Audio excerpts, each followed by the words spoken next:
Hold on. This is episode 302. I think your mic's off, brother. We can't hear you. So welcome into TFW Live. This is the best kept secret in fantasy football. We keep that week one feeling going all year long. This is episode 302. We're doing a 12-team half-point PPR with Mac Tout from Snap Fantasy. I'm Big Travie. We're joined here by Austin and Johnny Game Time Hicks, my two best friends. Who's got a working microphone? Yeah, there we go. Baby. Now we can hear him. Yeah. Run it through, Travis. And we're joined here by the boys. A huge shout out to my boys here and the members of YouTube who support the show through a monthly subscription. Eric Lorenzen, Donnie Tubbs, Jersey J, Hanimal, Brett Zabo, John Credit, Nick, and Kevin Davey. Also a shout out to all our Patrons. They support the show throughout, and they have done so since we launched it. We have big updates coming to our Patreon this month, so stay tuned. If you want to join the growing list of the YouTube members, click that join button next to the video right now. And as always, we like to start the show off with the newest members of Whisper Nation, those who subscribed or followed us on social media, Dan Laggio, Phil Abanese, and Seth Hayden. On today's show, we're joined by a very, very special guest, our guy, Mac Tout. You know him from Snap Fantasy, and if you haven't already, make sure you give them a sub over on their YouTube channel. How's it going, Mac? How are you, brother? Good, man. How's the mic? Is it good? Is it on? Yeah. You're good? Yeah. And on my audio and on my headphones? No, everything. He's just like, get out. He's like, I can't hear nothing. Yeah. Mac, it's good to have you on the show, man. How you doing? I'm good, man. Yeah, just it's crazy that preseason's happening, NFL's around the corner, drafts are starting to happen. Like this is a good time of year. It almost feels like Christmas, Yeah, man. The football being here is amazing. The anticipation's here. And we just had always, like every offseason, we have this buildup of hypotheticals and scenarios and thought experiments. And now we're getting real football attached to this stuff, which is always amazing. But, Mac, we've never done these round of questions with you. We've had you on the show multiple times, but we want to start off with some rapid-fire questions. Let Whisper Nation get to know you as they yell out Mac Attack in the chat here. What year did you start playing fantasy football, Mac? Oh, man. 2003. 2003. Yeah, year one.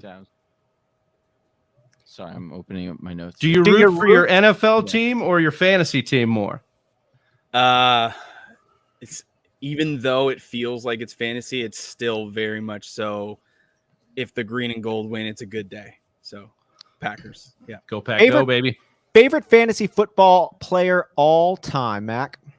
Oh, I'm gonna have to go probably recent and then vintage. I'll go Jamar Chase just because I was so high on him coming out of college. I shouted his name from the rooftops over Javonte Smith, and it absolutely hit. And I have him, I think, on 100% of my dynasty teams. So Jamar Chase, and then I remember it very vividly. 2006, my last year of high school, not to date myself, but won my first fantasy championship with LaDainian Tomlinson in that like ridiculous 28 touchdown, 1,800 yard season. So LT probably.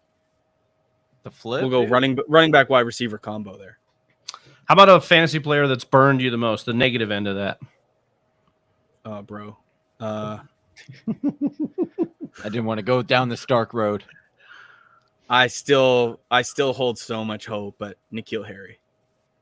Oh wow, yeah. I took him at a bad week. I took him. He's hurt right now. I know. Yeah, I know. I took him. I said it's not a good week for Nikhil Harry. It's not a good career. I took him at the 101 in like 3 rookie drafts. Like traded up to get him from like the 104 to the 101. If I had just stayed put, I would have got probably DK Metcalf or AJ Brown. But I traded up for Nikhil Harry, and we all know how that story goes. What is your favorite live draft memory of all time? Every single year we do, it's with a bunch of guys I play golf with. We have an auction league, and whoever comes in last place, like the toilet bowl from the previous year, buys all the food and beer for the draft the next year, and we do an in-person draft. So every single year when that happens, it's just the most fun because it's anarchy. Ooh, I love it. Yeah. Mac, what's a sound that you love? A sound? Mm-hmm. Yeah. Jeez. Non-football related, but I love the sound of just a clean swish in a empty gym. Ooh, that's a good sound. Yeah, I like it's a that great one. Like, how about a favorite swear word? I know you're from Canada. I know you guys don't do that a lot, but if you can hear, I would never. Wow, dude. If any of my students were watching, they would feel different about me. So I keep it pretty clean, you know. all right. All right. On a more clean subject, what's the most Yeah. fantasy football leagues you've ever played in? Currently 14. Woo. Yeah. Most a lot. exciting fantasy football moment. Jamar Chase last year, week 17, just going bananas. Favorite game day beverage, Mac? I mean, I'd like to say beer, but I always tend to just keep it pretty smooth. Rum and Coke. Oh, all right. I thought that was going a different direction. Rum and Coke. I thought it'd be like water on game day. Yeah, exactly. Water with some rum and Coke in it. Let's go. I always get to rum and Coke. It ends there. It maybe starts with a pint, but it'll get to rum and Coke. Love it. Especially if there's a loss. All right. Yeah. The age-old question: GIF or GIF? GIF. Kickoff's in 2 minutes. You're still deciding your flex. Do you go with your gut or your weekly rankings? Gut, always. It's just counterintuitive to doing rankings. I liked what Sigmund Bloom said. I'll still always say it. He says he does with his gut, and then he changes his rankings if it's different. So I thought that was a good one to go with. But well, what's your favorite position to draft from in 2022? Superflex or 1 QB? We'll go with the 1 QB. We're doing that tonight. Nice. I'm kind of in it right now, like 104, 105. I kind of love the middle because I don't like reaching for players on either end of the turn. But yeah, anywhere between like 4 and 7 is probably the sweet spot for me. Well, there we go, and we've got you there in the 4th spot. So we'll have you start at the top end of where you kind of like to get it going. But here we are. We got our mock draft. We're about ready to get this thing popping. It's a half-point PPR single quarterback mock draft here. We've got 2 running backs, 3 wide receivers, a standard flex wide receiver, running back, tight end, handful of bench spots, no kickers, no defense in this mock draft for our entertainment purposes. Let's get this thing rolling. You got it. And we're no off. Kickers, no D. That's, that just hurts my heart. Yeah, you're in it for the kicker and defense premium. Yeah, he was here Yeah. he was here to draft him. Special teams premium, man. Oh man. You ever play you ever play in a league like that? No. Do those leagues exist? I mean, like Scott Fishbowl, kinda. Like with The with kicker kicker? flex. Yeah. kicker flex. Bro, Cal, make your pick. You got to pick now, my dude. But I want to ask you, Couldn't handle the smoke. Didn't want it. Mac, the start of the draft, it's right here. Where are you leaning at the top of the draft? Jonathan Taylor is kind of that consensus number 101. Big Travi's a huge CMC fan, and we've seen Johnny take Dalvin Cook as early as the 101 spot, and he's not feeling bad about it. So what do you think here at the top of the draft? Who are some people in that number 1 tier for you? I mean, if Christian McCaffrey was there, I would have taken him. Austin Eckler is somebody I like, but just to switch things up and be a little bit different, I'm going to go with my wide receiver 1 this year, Jamar Chase. Wow. Ooh. Whoa. Yep. What are your thoughts on Jamar Chase here? Because I know we've got Jersey J in the chat. I haven't seen if he's done it, but I bet he's already made a T. Higgins comment somewhere here. And he has Higgins over Chase. It didn't have to go too far up to find it. Higgins is awesome. He closed the year out really well. He had that big play in the Super Bowl. Jamar Chase, maybe the greatest rookie wide receiver season of all time. How does T. Higgins factor into that evaluation of Jamar Chase for you, Mac? I think they can coexist. Absolutely. There's definitely enough volume for them. I just finished my projections today. I have Jamar Chase as the number 1. I have T. Higgins as the wide receiver 13. So, to me, they can both be wide receiver ones. I think there's enough to go around. Could it be the other way? For sure. I think like kind of what we talked about off air, it's really going to come down to touchdowns, which is the hardest thing to predict.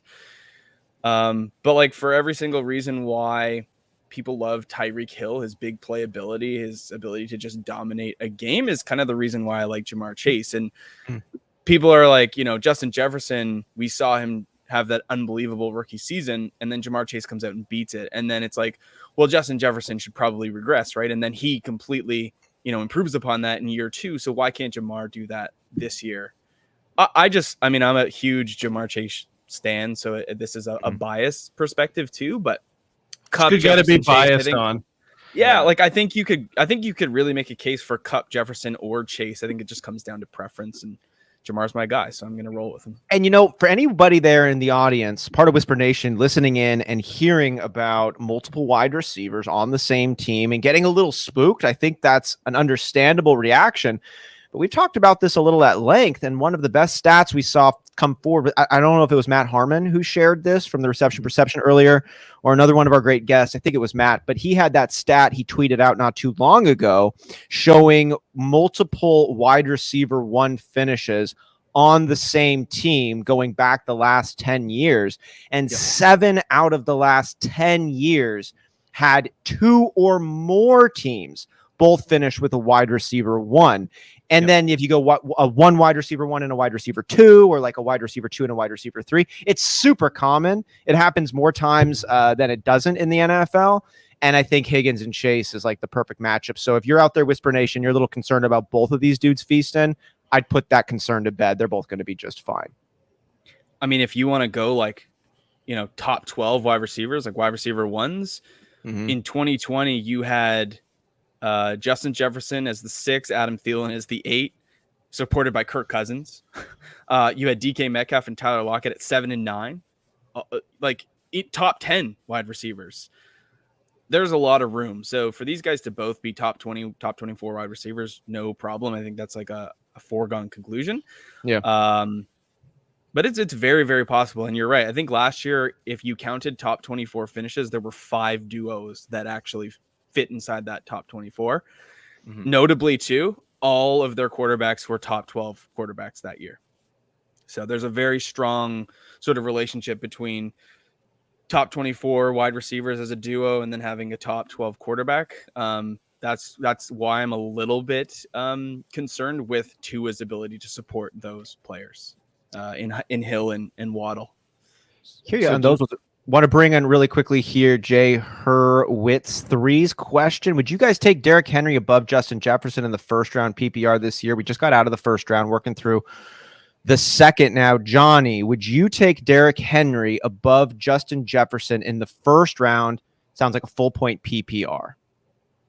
I would take Justin Jefferson, but also to Mac's point, like I have Justin Jefferson as the number 1 wide receiver this year. So to me, it is justification. But again, Derrick Henry, we've seen, can be an absolute monster. It doesn't matter if it's half PPR, or whatnot. He's just that good. But he is coming off an injury, so that does lower him a little bit more for me as well. Yeah, and I think Hurwitz too. Like, thanks for watching from Twitch. Appreciate it. This year kind of benefits if you want to take a wide receiver early. I just feel like it does. The way it's set up between the second and third rounds, we like some of those running backs a little bit more than we've liked in the past. And so I think it actually kind of sets up pretty nice. So if you do take Justin Jefferson, but you're worried about that fragility at the position, I think you can breathe a little easy because some of the guys that are going within the second and third rounds this year, as opposed to some of the years past. In that same spirit, I just wanted to paint a little bit of a picture here. We expect Justin Jefferson to perform even better. He's coming into year 3. He finished as the wide receiver 6 in all formats his rookie year, wide receiver 4 last year. There's not a lot of logic suggesting he's going to regress. With Derrick Henry, let's pretend he just stays fully healthy. For the thought experiment, let's pretend he stays fully healthy.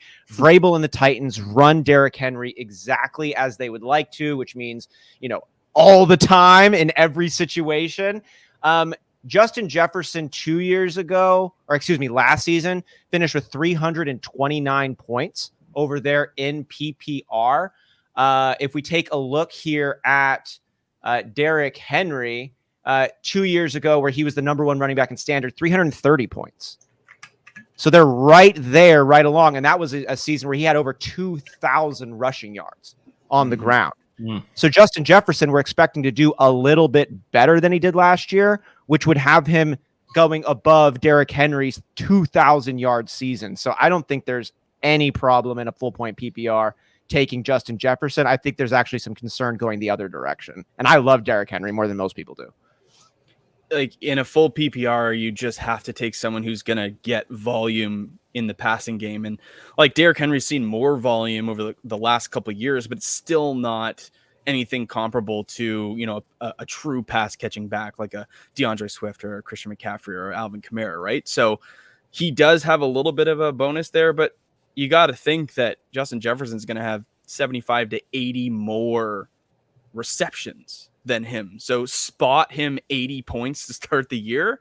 That's a lot of ground for Derrick Henry to make up. And I think we are drafting Derrick Henry potentially. Like I don't, in a full PPR league, I don't think there's any chance he finishes as the running back one. I don't see it. Nope. I mean, there's got to be a little bit of a path with a guy who can get you 2,000 rushing yards and who they've wanted to get more involved. But there's some path, or you're saying no? I'm saying in a full PPR, I don't. That's what I said. No. That's exactly what I said. No. Not here. Not now. Not ever. Yeah, we'll see about the Derrick Henry one. I do sure love me some Derrick Henry action. He just runs the rock unlike any other NFL player we got. I understand the wear and tear concerns, but again, it's a type of guy we don't have another guy like him in the NFL. He's the Aaron Judge of football. He's the Wilt Chamberlain at the running back position. To give you an example of this, in 2020, we'll go running backs. Alvin Kamara versus Derrick Henry in half PPR leagues. Alvin Kamara only beat him by 13 points. In a full PPR league, Alvin Kamara beat him by 40.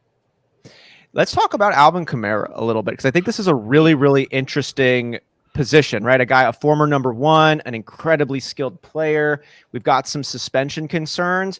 We are a little bit less concerned about it, sounding more and more like that's going to be kicked down the road, and you'll probably be able to avoid any suspension situations this season with Alvin Kamara. But he still doesn't have Drew Brees. We got a new head coach. There's some new variables over there. Travis, when you're in the second round, you got Alvin Kamara on the clock. Are you excited or are you nervous? Yeah, I think we're getting a bit of a discount. I think most of the stuff's baked in. Obviously, the big risk that's baked in is the suspension stuff, but I think he's kind of still settling there because as an industry, we get it. Jameis Winston is not Drew Brees. This offense does not have Sean Payton at the helm. But I think that we can get there a little bit with some of the weapons that are around Alvin Kamara. It could be better in the sense that towards the end of Sean Payton and Drew Brees' tenure, they didn't have as many weapons. So could be more voluminous as an offense and passing a whole lot more. I don't know if they will. They limited him last year, but that was with Payton trying to limit the interceptions and the mistakes. This year, we've heard out of camp, they want to open it up. You know, they want to tailor to Jameis Winston's strengths. We'll see if that's the case. I like Kamara. I like the discount you're getting on him. And I think, especially in a PPR league, he's definitely going to be involved in the passing game. That's for sure. So let Winston cook is what you're hearing. That's what I'm saying. Yeah, I mean, that would be nice. Yeah. I'm a little interested to see what comes out of a Jameis Winston kitchen if he's got full judge, jury, and executioner permissions. That is certainly going to be a fun one. Jay Hertzwitz coming back here with the question. Can you guys rank the three for full point PPR? Saquon, Aaron Jones, James Conner. If anybody's just got did it today. Go for it, Mac. Yeah. Aaron Jones, Saquon Barkley, James Conner. Yeah. That's how I would have it as well. Although I will say I would not be surprised if there is a running back that I think in the second round that could finish number one overall, it would be Saquon Barkley. Yeah. But I think Aaron Jones is safer, and he's pretty much a lock to be top five, especially in a PPR league. I'd actually go the way he's got it. I'd go Saquon, Aaron Jones, and then James Conner. And the reason I'd put Saquon ahead is just because of the pure path to like all the volume. You know, we keep hearing the drumbeat out of Packers camp. It's something that I believed after the draft is that they are going to probably split a lot more work this year. They did it down the stretch, Aaron Jones and AJ Dillon.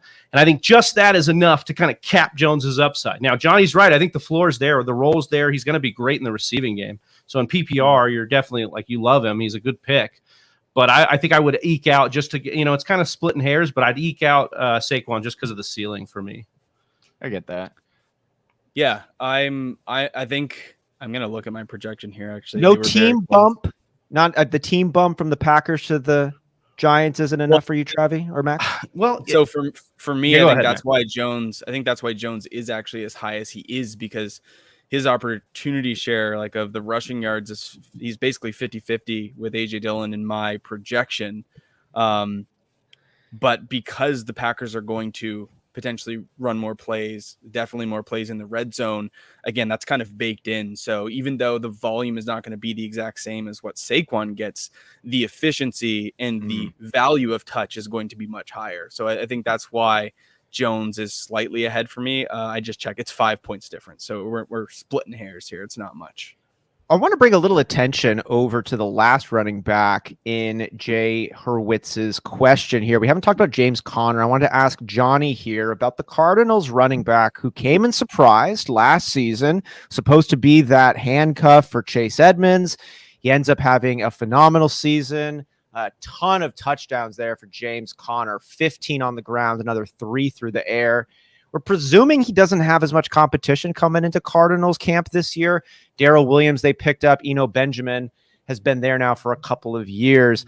I, though, Johnny, find myself pretty nervous about James Conner coming on my team, like in the second round where he's been going right now. I'd obviously love to get a rebound of the numbers he had last season, but do you see that as hesitant? What about you, Johnny? Yeah, I'm definitely hesitant as well on James Conner. I'm actually fading him. I think that, you know, people are going to expect what they got last year out of James Conner, and I don't think he's going to quite get that. Now, again, you touched on like the amount of touchdowns that he scored. That is a big part of James Conner's, you know, scoring. And so when you have a guy like that, and then what was weird and kind of a little suspect, and that's what really got me worried about James Conner, is the fact that they did bring in Darrell Williams, because we've heard all this stuff about how good Eno and how good Eno Benjamin has been in the offseason, coming in and taking reps and things like that, and presume that he's going to take the Edmonds role. So what does that mean for now James Conner, with them bringing in Williams, who is built very similar to a James Conner, and they got him a lot cheaper. So, you know, they did pay Conner a good amount on that contract. And so I do think that they'll use him, but I don't know if we're going to see him as much, you know, get as many touchdowns as he did last year. I think he'll regress, you know, to like the 10 touchdown range. So does that make him suitable for where he's going? For me, right now, does anybody here know, without looking, be honest, how many rushing yards James Conner had last year? It was like 750. Yeah, 752. Here you go. So it's like that's. I mean, we're drafting him. Good way to go, Mac. That is not a lot of rushing yards for what was the number 5 overall halfback. And touchdowns are touchdown, points are points. But to Johnny's point, like, can we really bank on all that action coming James Conner's way again? I don't know. I want him to fall for me. There's no way in hell I can reach for him though. He feels like the prototype. We were talking about the dead zone a lot, and we're like, these guys don't feel like a dead zone guy, except for James Conner. James Conner feels like a dead zone guy. Like a dead zone guy. The more I think about it, it's like he's better than Mike Davis, but we were arguing for all the volume for Mike Davis too. You know, like I just feel like he's a version of that where he went off and he won people money last year, so we're gonna have that special place in our heart for him. But I think, you know, to Johnny's point, and kudos to Johnny, he's been beating the drum on that kind of all off season. He's kind of seen through it. I think Connor's a little bit more of a fade for me. He scored a touchdown on almost 9% of his like carries. Like, it's just outrageous. Like, it's a huge number. The last question I want to ask, speaking of those, go ahead, finish point, Mac. Go ahead. No, it's good. We're good. I would say with the Cardinals here, though, because this is a real question that I got. I think this offense is going to be like pretty decent. Like Kyler Murray is spectacular when he's on. Cliff Kingsbury's system is at least one that should be opportunistic and exciting. So let's say both of these things are happening. Cliff Kingsbury's system is locked in. Everybody's got it. It's working well. Kyler Murray is doing what we drafted Kyler Murray at the 101 spot to be. Rookie of the year, he's back. If Marquise Brown's a little bit of an injury nag that's popped up, stays popped up, and DeAndre Hopkins, who's suspended for the first 6 games of the season, is out, where are we looking for that rock to go? Johnny, I'll kick it back down to you, our Cardinals expert over this, but I do want to get the rest of the panel because there's a lot of fantasy options for the Cardinals. Zach Ertz, we talk about.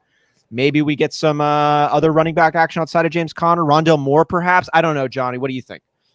Yeah, I mean, Zach Ertz is going to be the main beneficiary. We already saw that when he came to this team last year.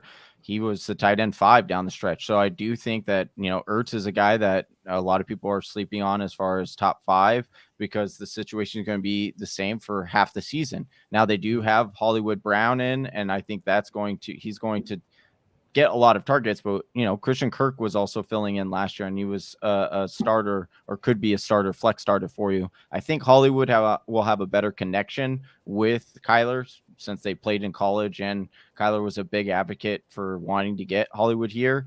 So I do think Hollywood is kind of priced right.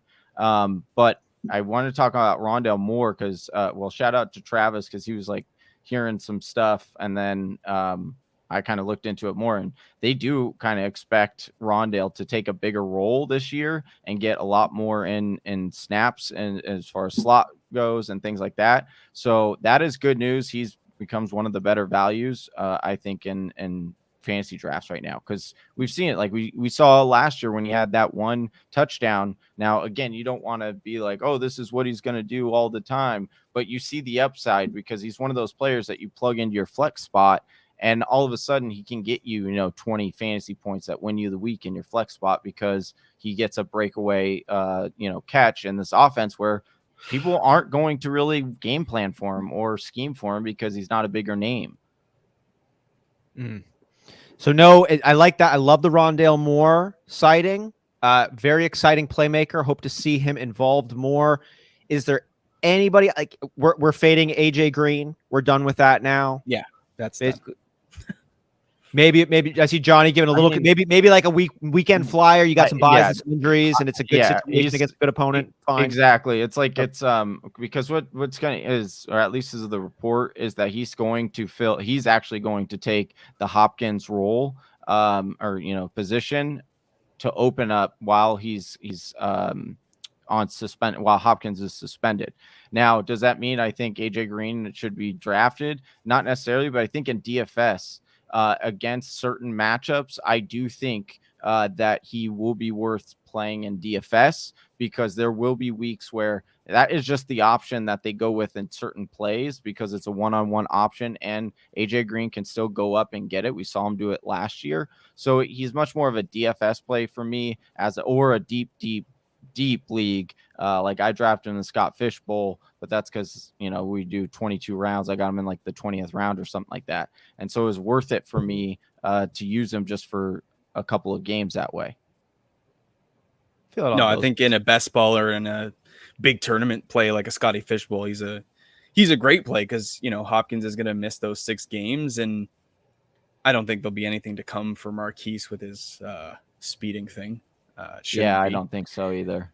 What was it? Only like 20 over? I say only 20. But it was like 126. I think it was like pretty significant. It's over 100. Either way, I can't see him being suspended. But I'm with you, Johnny. I do think the ticket to the offense is Zach Ertz. Like I really truly think he's going to be leaned on heavily, especially after they extended him. Right? Like they drafted Trey McBride. He's the best tight end in the class by far, and they still went out and said, you know what? Oh, let's keep 33-year-old Zach Ertz around for another. Maybe a little Dalton Schultz action out of Zach Ertz this year. Yeah, possibly. I think that move that they did, right, to draft McBride kind of tells you, because it was even after the extension, right? So the extension is a lot of money that they can't get out of after 1 year. Like it kind of shows you the opposite. Most of the times we'd say, oh, they're showing us that they don't really trust Ertz. I think they're showing that that Ertz's role is key to the offense. They run a lot of 12 personnel there, a lot more than you think. Yeah, they want to be able to plug and play with McBride if Ertz goes down potentially. Travi, I love that take on this one. It's like if your tight end is a core part of your offense, you don't want to be left hanging should 33-year-old Zach Ertz go down. Right. Get yourself a great fill-in who should be healthy then. I'm down with that logic. And thinking about it just from a football perspective, right? Zach Ertz, one of the best pass catchers in the NFL. That's where he's made his living. You now go and get that in the draft, and who better to teach him to pass over the reins? So then it's like, hey, in 3, because we know it usually takes about 3 years for tight ends to really get a grasp on the NFL and make an impact. Well, perfect. You got Zach Ertz for the next 3 years who can teach him along the way. And then, if anything bad happens in between, then you got a safety blanket, but then you can ultimately pass the torch. Oh my God, I love this team I'm building. But before, I wanted to ask about Travi's team over here as he's coming up to make his 8th round selection.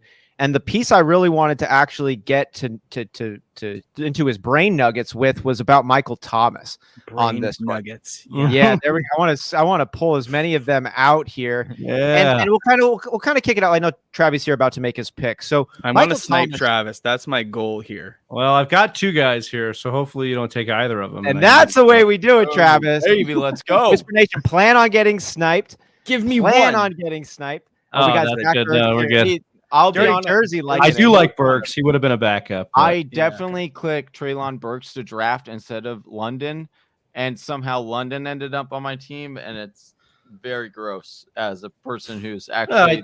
This is the first time I've ever drafted London this whole entire offseason. The whole time? London's falling. Because that's how much I don't want him. And unbelievable. Treylon Burks versus Drake London. It was a popular question we brought out during the mock draft marathon. I'm with you, Johnny. I'm a Treylon Burks supporter over Drake London. This is a good question, though. Mac, you took Treylon Burks. Would you have taken Drake London if he was available? Ahead, yes. Yeah, you would have? Yeah. And that you just like the play style, the team. Is there anything in specific? Are you more concerned about the Treylon Burks former asthma comments, the second and third teams he was practicing with today, apparently? Any reasons why you're taking London over Burks specifically? I think the opportunity share for London is going to be higher than it will be Burks. You mean I think the volume of the offense, or do you actually mean the target market share?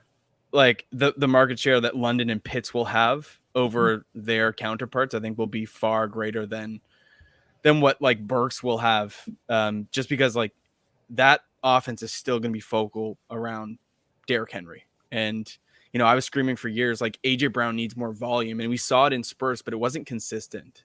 And so I think like the quality of target will be better for Treylon Burks, but I think there will be more targets for Drake London. So I think that's why I'm a little bit more on the Drake London side of things. I had a plan for some conversation topics, but this is a natural one and it's better. So I want to actually talk about the wide receiver core here in Tennessee.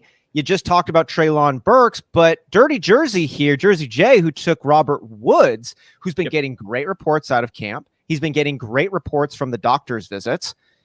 He looks to be in a really solid position, and Treylon Burks is a rookie that has mixed reviews. Johnny, is our boy about to start flying up ADP boards from like the 9th to maybe like the 7th or earlier?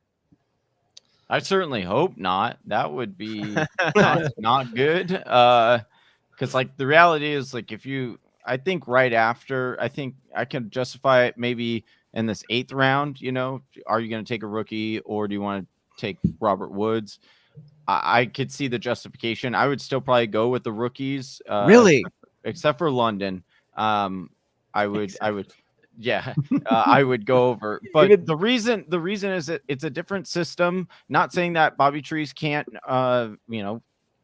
be a good receiver in that one. It just the pass volume is not what we saw in LA, nor is it as accurate. And the other part of this is that he's coming off of a torn ACL. Now, we don't have footage or we don't know exactly because it happened in practice.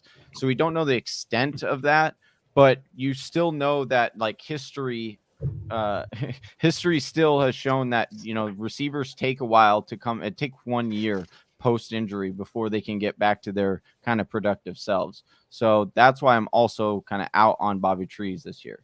Wow. I'm down with the logic, but I'm a little surprised. I think there's some pointers for Robert Woods right now suggesting that he could be that guy, but Johnny's saying no. Is everybody with Johnny?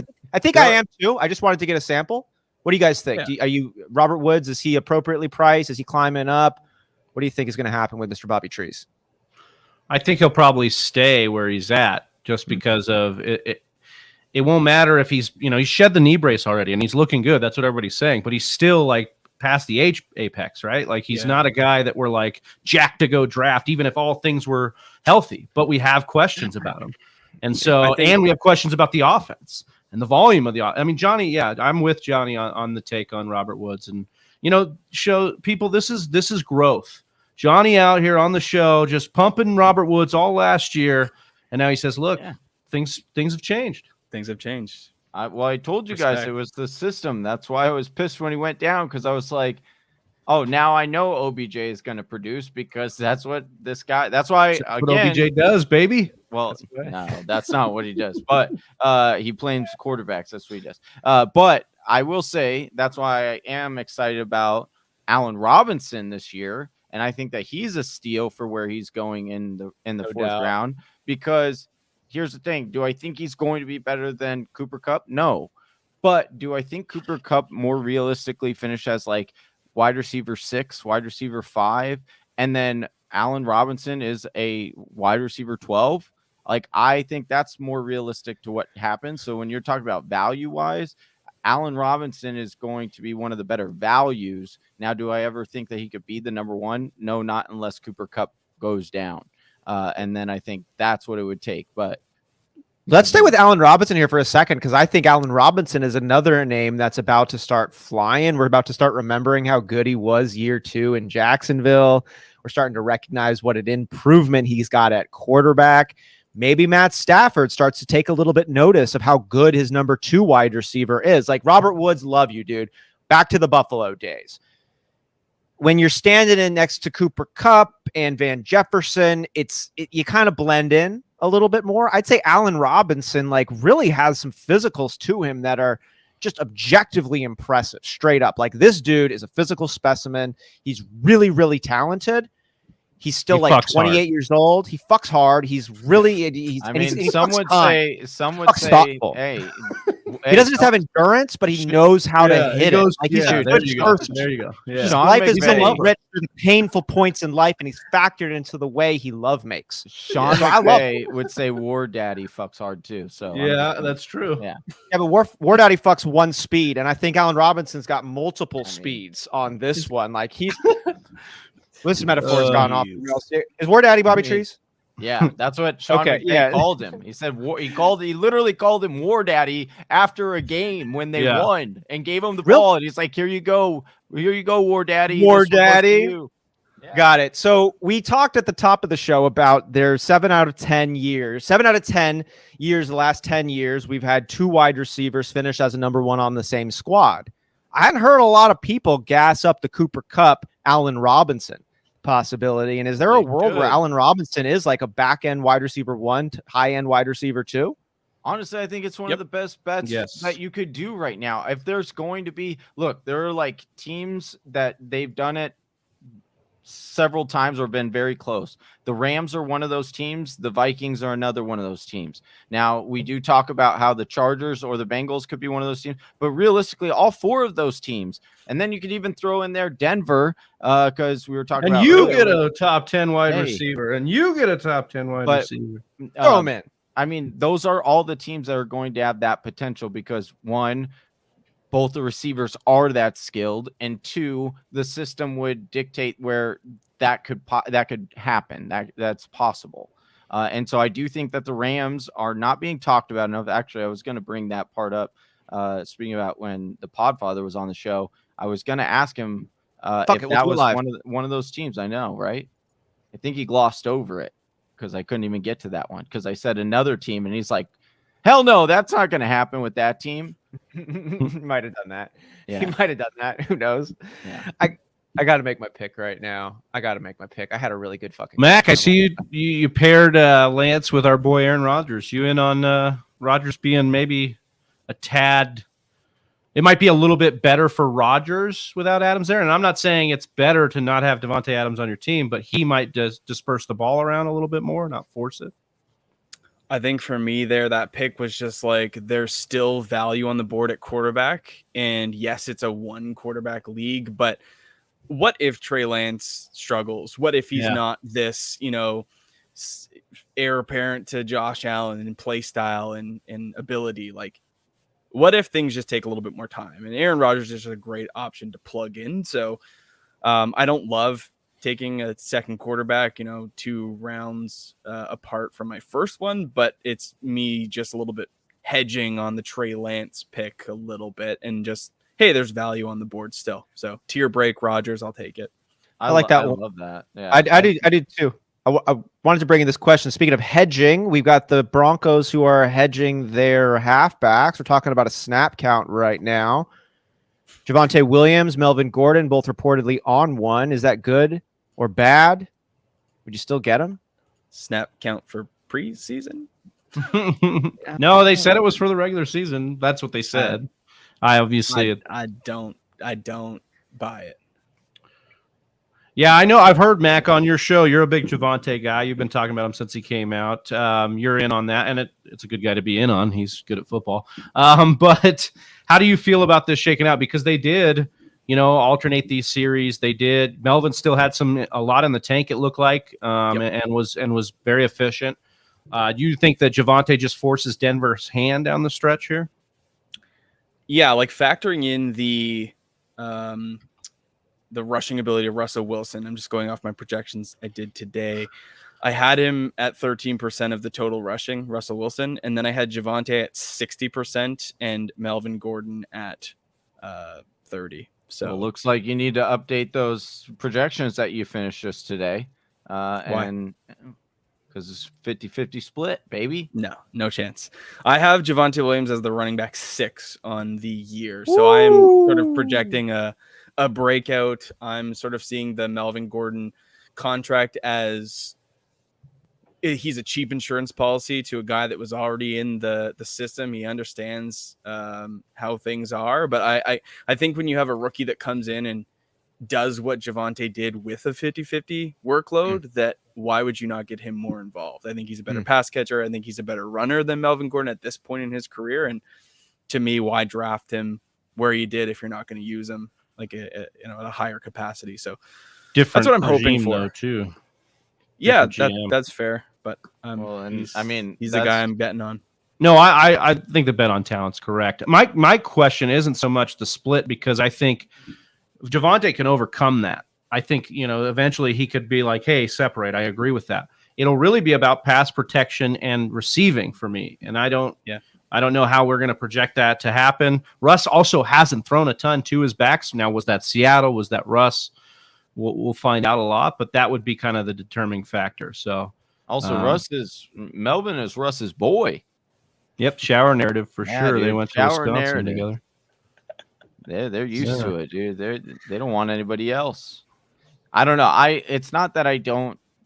I think Javonte ends up being one of these running backs that is in that dead zone area that we're like, oh, we knew all this, but we just we're hoping for a better. And I'm all about how good Javonte is. I think he is all that and a can of tuna, but I just don't think that the coaching staff, looking at the contract and how long running backs last and whatnot, I just think that they have a better approach. And like you said, Melvin Gordon wasn't too expensive for them to bring back, and he's still a very good and productive running back. So if you get away with it and you can, use these guys in tandem, but still get, really good production from them, and you're saving, legs for your running back that'll eventually turn over to, I just think that that's kind of what we're seeing with a lot of these guys.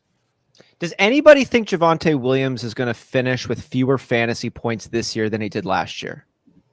No. Okay. I don't think so either. How many touchdowns did he score last year? Was it 10? He scored No. 7, 4 on the ground, 3 in 7. the air. Yeah. A total of 7 1,200. total. Yeah, 7 Yeah. total. 1,200 yards total, 903 on the ground, 316 through the air. So he was the RB 17 in PPR. I think he was the RB 12 off the board right here. Yeah, I think he finishes like in that RB 13 to 15 range. Like top fold RB2. Yeah, Interesting. and again, I fully admit like that could definitely be immediately thrown out the window if Melvin goes down. That's why it is like, it is that mystery box, because you're like, hey, the path is definitely there if Melvin goes down. But if Melvin doesn't go down, then you're just hoping kind of just for an injury, because then you're just going to be like, dang it, like I'm never going to get the upside because they're switching hands every other Part of what play. Javonte brings though is the upside just to his play style. Like he can just take one, he can just do it. Like I don't think Najee Harris had a run over 25 yards last season. And Javonte's just got a little bit different of a play style. I guess the only thing I'm painting here is like I do agree, and I'm also trying to be conservative with Javonte's finish and overall production this year. But even if he's going in like the second, third round, if he's like an RB, let's say 14, who's got a couple games where he pops, like I don't know if you're disappointed with that, taking him in like the second, third round, even where he's going with, as Mac points out, like that top 6 upside. Yeah, like that's the thing is he's got all the outs to like really, really pristine upside. Yeah, he could just be better. Melvin Gordon could get hurt. The offense could just be good enough to support both of them as top backs. Like that's the other thing. It could be like a rich man's or a New Orleans style. You remember we had Mark Ingram and Alvin Kamara because they were just that offense was so productive. So that's another route too. But yeah, I mean, I don't know what you're going to say there, Max. Sorry. My question is like, okay, we look at this board here, Nick Chubb and Javonte Williams being drafted back to back in the middle of the second round. You've got Chubb, who I think is an elite talent and has been so good for fantasy the last couple of years. But then you've got this whole, cloud following them with Deshaun Watson. Will it be 6 games? Will it both be a full season? He's got Kareem Hunt, who is an elite backup, has standalone value. Dearness Johnson's not horrible. Sure. I'm saying real quick. Point in time. Hold on. Let me finish. Okay. Point in time. Chubb and Hunt or Williams and Gordon, where one team is going to be significantly better than they were last year and one projects to be significantly worse. Who would you rather have, Chubb or Williams? I'd rather have Williams. I'd have Chubb. Only because, and two, I do think Kareem Hunt ends up getting traded. So now you have Nick Chubb. Okay, that's a totally different story. I'm saying but that's an out. That's not like, I mean, we're saying outs right now because Javonte's out is that Melvin has to get injured in order to. No, he has multiple outs. I disagree. He has multiple outs. That's what we're saying. Well, even if he doesn't get traded, Nick Chubb is still like kind of locked in as a back end RB1. And they're going to be in scoring position more often. Who is? The Browns. Well, at least in the second half of the in the second half of the season, yeah. Is that good for Chubb at their scoring position? If Deshaun Watson plays. As of right now, he's appealed the suspension. It could be a full year. Okay.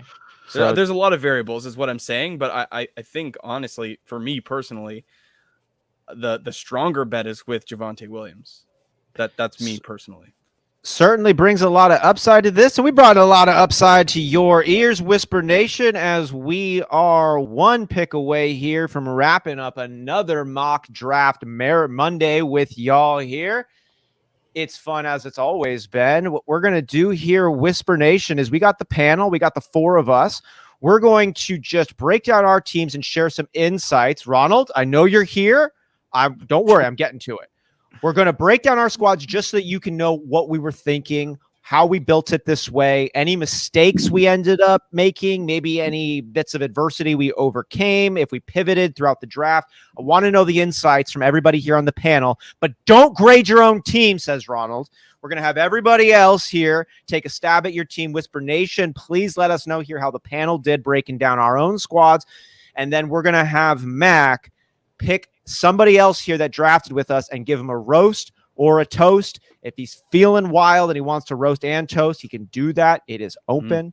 But we're going to ask him to either roast or toast somebody not on the panel here who drafted along with us. We start from 1 till 12. We're going to reverse that here for our reviews. Whoa, Johnny, you're there in the 12. Whoa! Whoa, So dude. Johnny, bless us here with the breakdown of your team. You started in the 112 spot. 112 took CD Lamb. Then I wrapped that around on my 201 spot, and I took Travis Kelce. My reach around, yeah, I took Travis Kelce. Then Deontay Johnson in the third. I paired that with my wide receiver, so CD Lamb, Deontay Johnson. I got Rashad Bateman in the sixth, Drake London in the seventh, which I hated. That was supposed to be Treylon Burks. Stupid computer. And then I also got MVS in the 10th, and I took Jamison Crowder at 1401. That's the last pick for me. As I said, Travis Kelce with my tight end, I took in the second. Then my running back, since I kind of went like zero RB through the first three, I took Travis Etienne. Then in the fifth, I was able to get AJ Dillon. Then I took Rashad Penny in the 8th. I took Damian Pierce in the 9th, and then took Zamir White in the 13th. Could have a Josh Jacobs trade, and then that would be a steal of this draft. And then my quarterbacks, I waited, and I was able to get Kirk Cousins at the 11th pick and Justin Fields with the 12th pick. So that is my team. Roast or toast. Travi, any initial thoughts here on Johnny's squad? Yeah, I wish you wouldn't have taken another wide receiver where you took London. I wish you would have gone a little bit more of that zero RB mold and gotten an upside guy like a Pollard or even a Ken Walker, Melvin Gordon, one of those guys to pair with Penny. I'd like this team, I think, a little bit better, I like it. It's something different for you, Johnny. I know you're not a big zero RB guy. I think ETN has upside. I'm a little torn on ETN. Maybe this is going to be a whole ETN thing, but with Robinson coming back, and it's not that I think Robinson's going to be like he's a shoe-in to be who he was, but I think it's enough to kind of pump the brakes on some of the Travis Etienne steam we had going. But I also could be convinced that maybe if Robinson comes back too early and is a shell of himself, then Etienne shines a little bit brighter and gets more work. So I don't, I'm a little torn. And this is like where we sit right now, second week of August, kind of cruising in to this training camp stuff. That's where I'm at on ETN. So I have a little bit of concerns with your running backs. Obviously, you went zero RB. I like the quarterback. The double tap of the quarterback there was nice. I think he cleaned up really nice.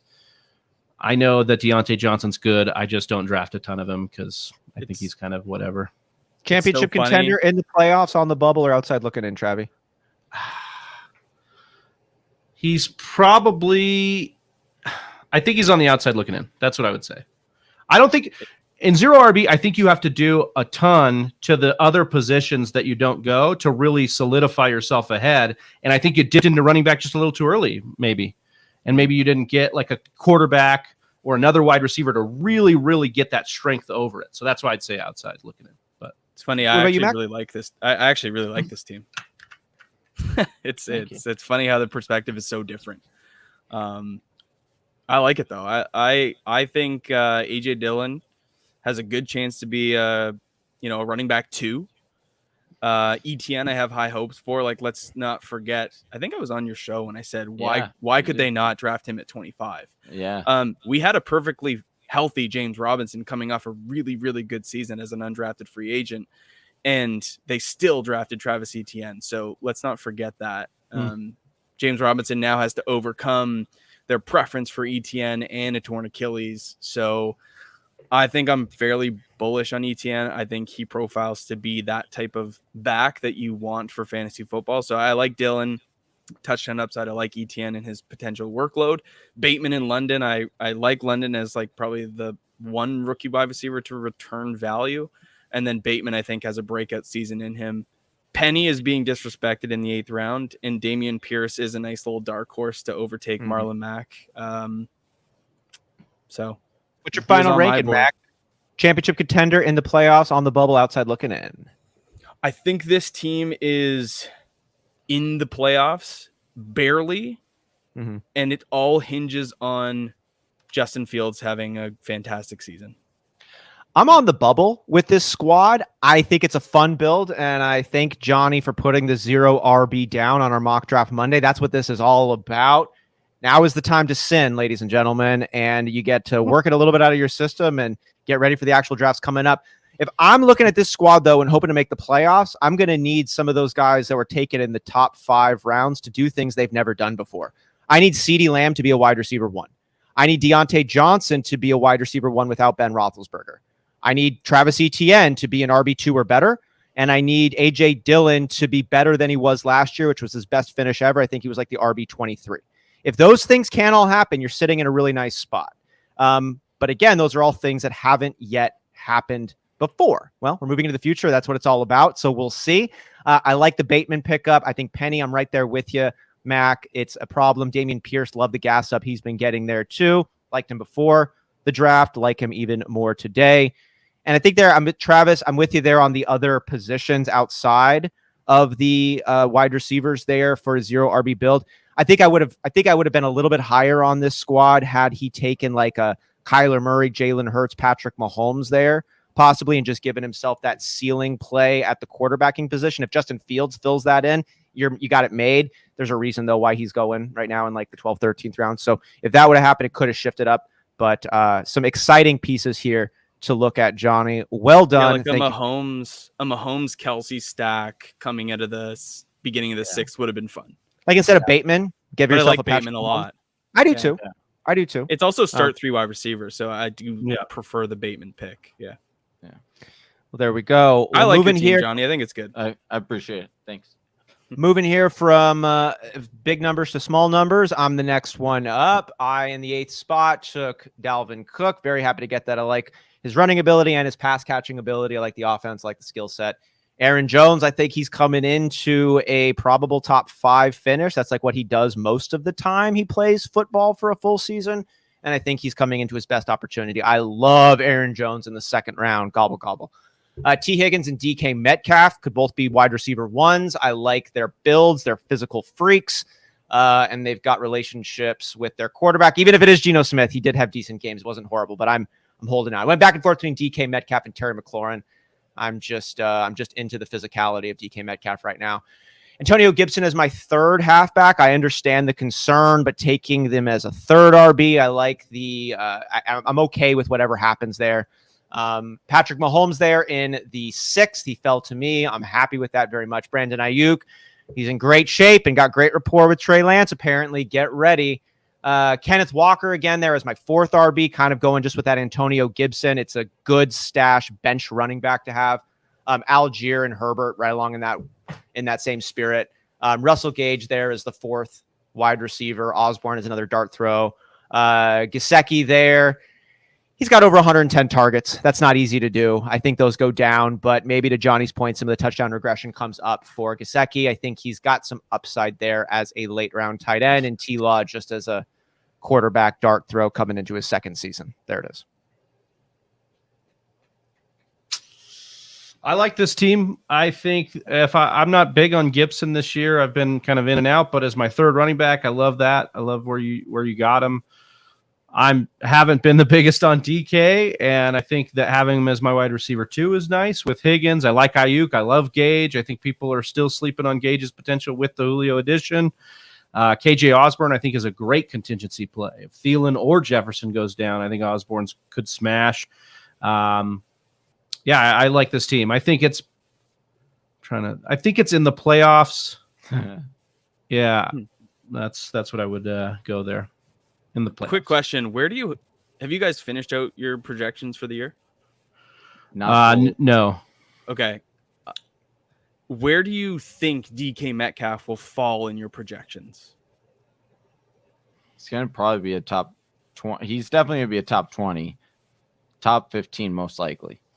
I think he's a top 15, but he's not being drafted as such. I think top 20 is probably right. I have him at wide receiver 25 currently. It feels really low, but I just don't know how the offense supports it.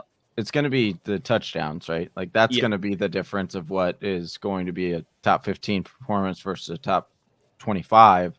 Sure. Because I don't think the yardage goes crazy. I don't think he gets, goes out there and he's going to get you 1,400 yards, but he might get you, I would guess my projection would probably be somewhere in like the 1,000 to 1,100 yard range, and he's going to have like 8 or 9 touchdowns because he gets up there in touchdowns. Yeah, what was mine? So I had him for 1,050 yards, 6.5 touchdowns. Yeah. So a little bit lower on the touchdown. A little bit lower on the touchdown, but Johnny's right. Like if he scores, 10 touchdowns instead of 6.5, then he's all of a sudden wide. He'll make up for it. As a total, not looking at any numbers, I'm right there with those numbers, just like as they're hitting me and I'm emotionally responding to it.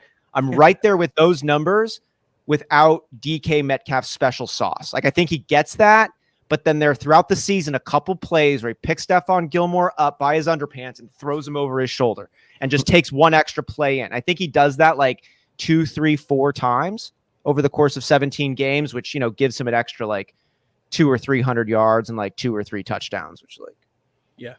Wow. Yeah, but to like the point of the system, in 2 of his 3 years in the league, he's only cracked 1,000 yards once, and that was 1,300 yards.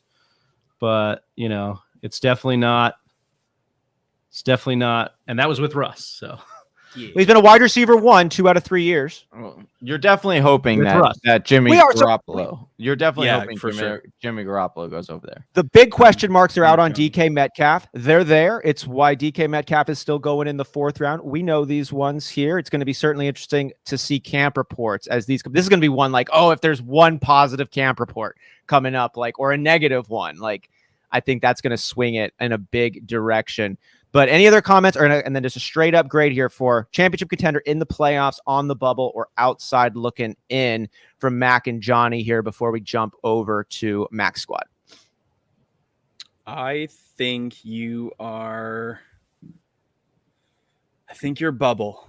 The only reason is Mike Gesicki is, I think, part of the weak area. I actually do like Brandon Ayuk looking at our wide receivers, but KJ Osborne, Russell Gage, it's a 3 wide receiver start, and your options there to make some adjustments are quite shallow. Algier and Herbert are interesting. I think Herbert has a really good chance, if anything happens to Montgomery, to like return really, really good fantasy value like he did last year for 2 to 3 games. Ken Walker is very interesting. I think you're a bubble team. I think you're going to be right there. The value on Mahomes is great. Like, this is where we want to draft Patrick Mahomes the last couple of years, but he's just like a 2nd, 3rd round guy. I actually think this is a really good spot for him. I think he's like appropriately priced, but has that ability to be QB1. So that'll probably be your saving grace. Yeah, bubble. I think that's I probably have to do as a bubble. You think team, Dalvin Cook and Aaron Jones are going to be my saving grace? Well, No? they're your foundation. That's what the house is built on, my Okay. man. Got it. Yeah. Got it. What about you, Johnny? Pat, I'm the same with Mac. I think this is a bubble team. I do ultimately think you'd probably get in because I do think Mahomes is the difference maker that you need for this team. And then I bank on him doing it just a little bit more often than not. So I am concerned with Russell Gage. I understand all the hype and how Tom Brady wanted him there, and I get all that, but they did add weapons. They did, I'm not saying that Russell Gage is going to be the most littlest target. Yeah. But I do think that he's probably not going to get as many touchdowns as we'd like. And I do think that Julio will be used in the red area, which is a very effective area.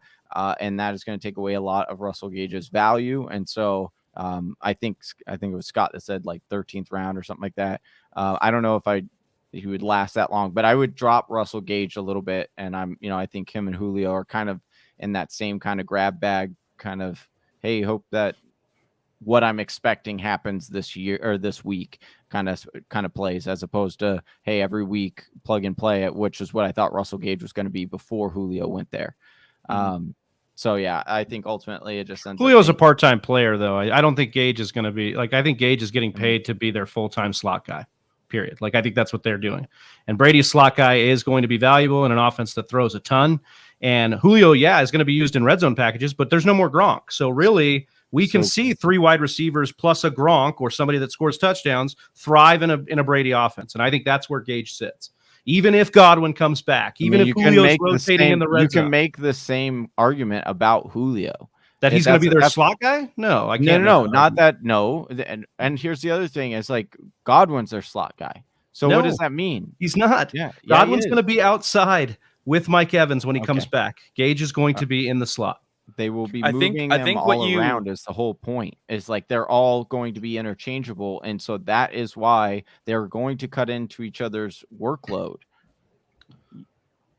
I think what's interesting is you could see Evans and Julio on the outside, Godwin and Gage run the inside. Yeah. And I think like when you take Gronk's role and you replace him with Russell Gage, there's a lot more speed on the field now, which I think could be really interesting for this offense. So like Julio and Mike Evans create a lot of mismatches because of their size, but Godwin and Gage could create a lot of opportunity for themselves with their speed and route running. So like, I think there's an opportunity for all of them to kind of exist, but I'm still going to put my money on Evans and Godwin to come out on top. I'm so excited for this offense coming in now. It's like all these questions are totally valid questions. I think it's just good news for Tom Brady. And I think all of these question marks just bring up Tom Brady's stock. Not that there was any concern about the playmakers surrounding Tom Brady and his eventual finish, but I think that he's got to hand select some replacement pieces there for some of the guys that he missed. So this is pretty good. Let's see how Mac did. Moving on to, or Johnny, did you said on the, or you gave the ranking. Moving over here to Mac's squad, who drafts in the 4 position. Break it down for us, Mac. I broke a couple of my own rules. I typically say only draft one rookie wide receiver. I drafted 3.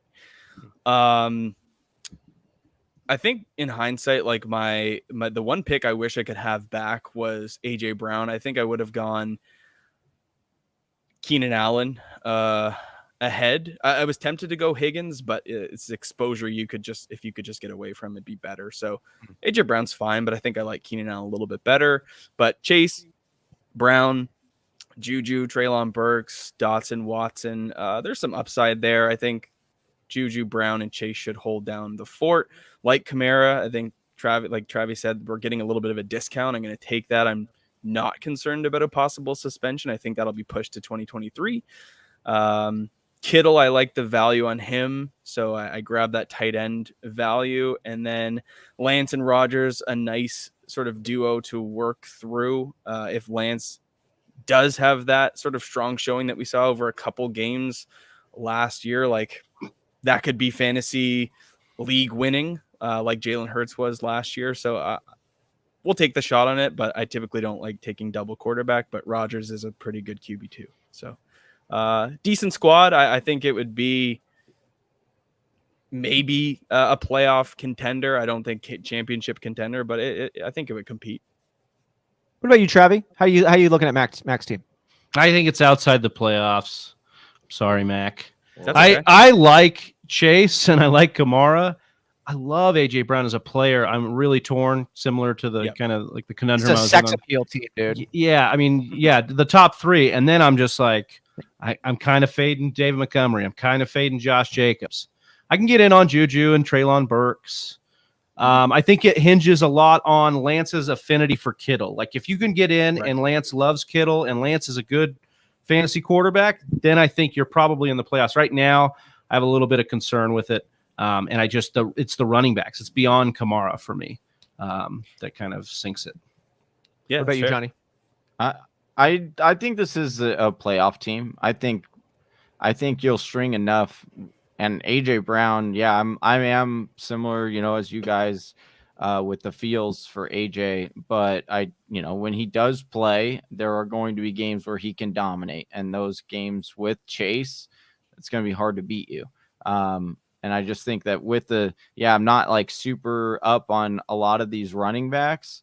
Well, besides Ronald Jones, but you only have to start one other running back, and you'll be Right. able to through matchups or whatever, however, flip a coin if you want to. But I do think that will be a fine option for you. And then you've got, like you said, Trey Lance and Rodgers. That was key to me. If you would have just had, just Trey Lance, and it's like, well, It's over. this is majorly concerning for me, because if Lance is not what you think he is, then it might struggle a little bit. But having that Rodgers backup where, you could definitely play him on good matchups, and, Rodgers could put up points, or, you also have it eases up that upswing to me. And I'm okay with where you got him as well. So I don't think you overpaid in that sense. So for me, I do think that this is a playoff team. I think you would make it in because your wide receivers are deep too. Yep. I'm just on the bubble with this squad. I love Jamar Chase. I love the upside of AJ Brown, but I am concerned about a team that only threw 16 touchdown passes, floating AJ Brown coming in. I expect it to be better. I'm just saying this is all we've seen thus far from Jalen Hurts. So it is what it is. And AJ Brown has been really freaking good at football, but he still hasn't broken 1,100 yards, where he was kind of like that main focal point. Injuries and different things aside, I think it'll happen. But again, we need to see something happen that hasn't yet happened. David Montgomery, Scott asks, why are we fading Monty? Travi comes in, says because his team is playing with special teams and Herbert might be better. It's just things that we're working through right now, possibilities.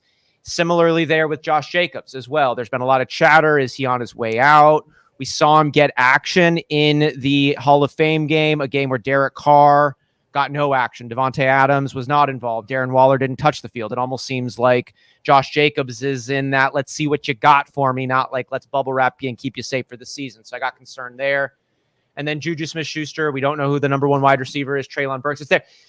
That's just why it's not on the bubble. But the ceiling plays from all these pieces are right there. They're really strong. Treylon Burks, Juju, AJ Brown especially. On these, I call it the sex appeal team because it's like it just looks really nice. But it's kind of like, you see somebody in the club and you're like, damn, that person is very attractive. But I'm concerned they might be crazy. And it's like, that's how this team has hit me on this one. Travi, break us down. You're the last one here before Mac hits us with his roaster toast. Yeah, I wanted to play around with a strategy here. I've been taking a lot of RB robust, or maybe starting with an anchor wide receiver in that top 5 and then going with running back after. So I went hero RB with Christian McCaffrey, went Mark Andrews in the second, Josh Allen in the third. I just haven't seen Josh Allen kind of fall that far in single quarterback, so snagged him up there. Was able to still get Cortland Sutton and Michael Thomas at wide receiver. Then Renfro as my wide receiver 3. Loved that. Kadarius Toney, Julio Jones, and Devontae Parker as some of the dart throws late. Kadarius Toney, I was just staring him down in the 9th, and it was just around guys that, like, Kadarius Toney could be his team's wide receiver 1, and I think that's enough for me to be really in on Toney in that range, so I took him there. As far as the running backs, I know Scott's been grilling me in the chat here, but CMC paired it with Deonta Foreman, who should be his handcuff. Then I went Edwards-Helaire. That's a touchdown plus reception upside. Let's see him at full health. That's his big, calling card. I haven't been fully healthy. He probably still sucks, but there's upside in that offense. Melvin Gordon, obviously we saw what he did last year. I think he's a great value in that range. Rashad White, obviously just a really, really good prospect as far as pass catcher. And then in that offense, something happens to Fournette. Darrell Henderson. McVay's talking a lot of talk. I don't know if I necessarily believe it, but I've seen Henderson be a top 15 back when he gets the work. So I'm in on that upside. And then Foreman obviously there. So yeah, I went a little bit different, but not too mad at it. Jersey J giving you a lot of love here. What about Johnny? How are you feeling about this squad?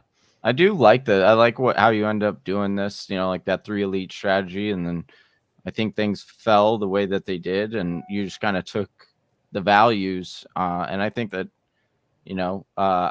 I'm cool with this actually. Not the highest on CEA. I think this is a playoff team because despite not being in on certain guys, the way that you backed it up with deeper stashes and whatnot, and grabbing Melvin Gordon to me, I think this becomes like a huge.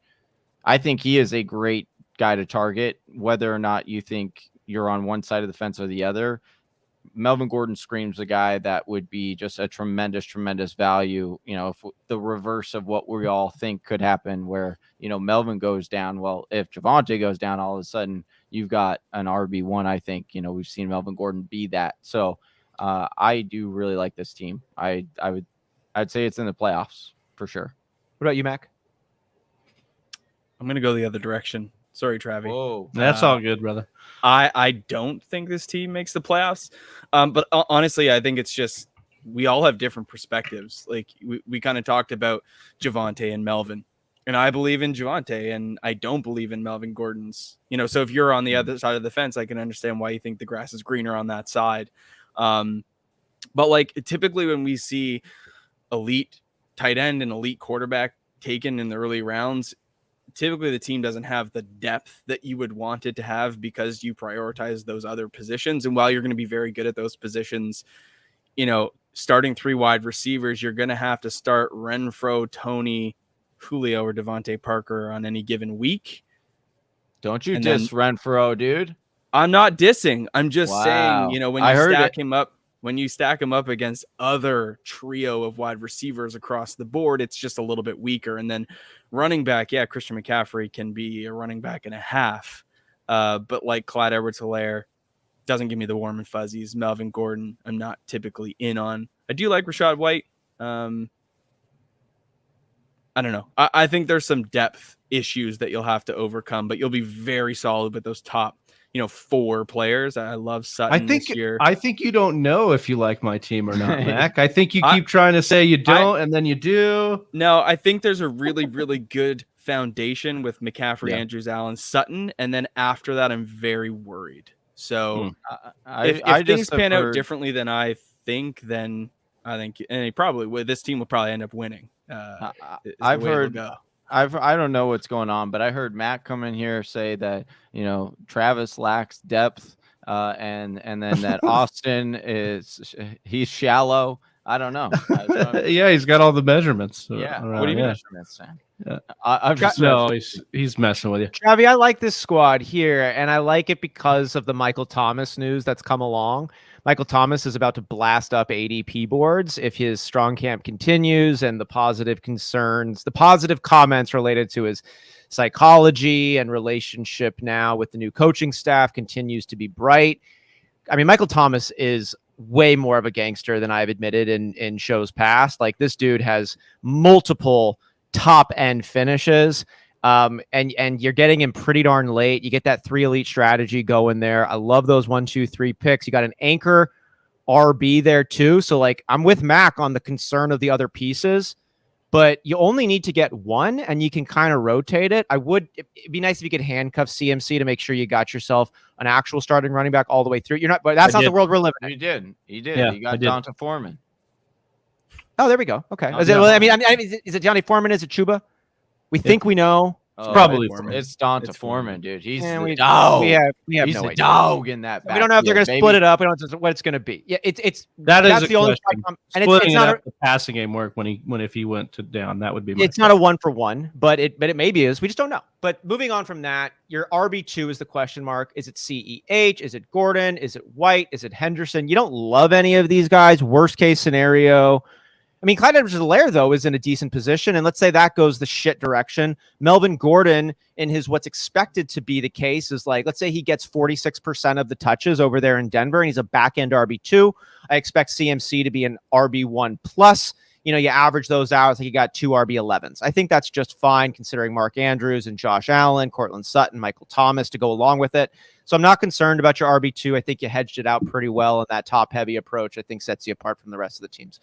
So kind of a mixed bag of reviews here, but there we go. But Mac, send us off here. Who in the Whisper Nation squad here deserves a roast or a toast from you? All right. I'm going to do double just because it's fun. Oh, yeah. Let's go. Let's go. Highlight for me, Mr. Meeseeks. Even though it's a Bears logo, I will give compliments here. So I like the Mixon Barkley stack. It is probably just behind the best duo in Cook Jones. But I like the Mixon Barkley stack. I like the positional advantage in Kyle Pitts. And then, again, you go early tight end and you expect the wide receiver position to sort of suffer a little bit. But DJ Moore, love. Marquise Brown, good opportunity in a better offense, passing offense anyways. Darnell Mooney should have a bajillion targets. And then Garrett Wilson, George Pickens, Odell Beckham's a nice little stash. I don't know what's going on with Christian Kirk right now. There was some injury news today, but I like this team. And then Brady and Carr, very, very safe. So I think this team is very well-rounded. I think it will compete. It kind of has all of the pieces that you would want. So, yeah, I like that. I like that squad. And then I want you to highlight BroCal 38. BroCal 38. I see what he was trying to do. I absolutely see. It's like the hero RB, almost zero RB, like bordering. But like I think there were errors made in the Godwin Hopkins double selection in rounds 5 and 6. Godwin, I understand, like he's trending to play maybe week 1. I think that's a farce though. He's probably going to miss like 2 to 3 games to start the year is what I'm kind of projecting. But then Hopkins coming back around, like I think that's just too many pieces earlier in the draft where you are now worrying about their availability. And so that might have been a really good opportunity to, like, instead of Chris Godwin, take Antonio Gibson or J.K. Dobbins. I think another running back there would have been really nice to go with those stable of really solid wide receivers. And then, you know, Stevenson, Carter, Madison, McKissick, TDP, Michelle, like it's a run of backs. I understand what you're trying to do, but like, I just don't know if that was the best use of capital. So interesting build, a fun one, but like a really easy target to pick on. The Godwin Hopkins is where I just kind of went, probably too much. Oof.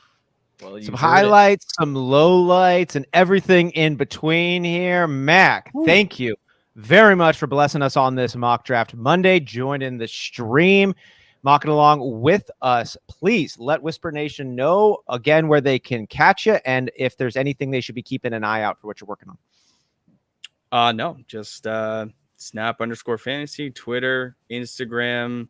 Check out the YouTube. But I mean, if you guys are locked in with the Whispers, you'll probably see us from time to time. So no, just keep engaging with these guys. You're in a good spot with these three, and look forward to seeing you guys again soon. Johnny, any closing words? I do have to give a shout out to Mac. Appreciate you on the show, my brother. It's always fun to chop it up with you, get your insight, get your knowledge from the North. And I couldn't leave this show though without giving Big Travie, man, that beard just looking I had to give him a shout out because look at that, he's looking fresh to death. Look, give that little side profile because you got look at that. Woo. Dude, looking good. I haven't seen this guy's collar in like a year. Yeah, that's true. I haven't either. I haven't seen some other things. But either way, I appreciate that, Johnny. And I really appreciate Mac and what Lando do over there at Snap. I know he's being modest, but they've got plenty of content over there. So check out their YouTube channel. I believe it's in the description. If not, it's as one of our partners on the page. So make sure you sub if you're not already over there. I know a lot of Whisper Nation. There's some crossovers for sure. There's some parallels for sure. Yeah, for sure. But we appreciate you, Mac. Thanks so much, buddy. You got it, guys. All right. Well, my closing words, I appreciate none of you except for Donnie. Thank you, Donnie. We love you, Don Flick. Love you. Give Max some love. Y'all have. Keep it flowing. They deserve it. And then some. On behalf of Big Travie, Johnny Gamenheim, Hicks, Donnie, we're the Fantasy Whispers. We're out. Peace. Right here. Hey, do you like mock drafts?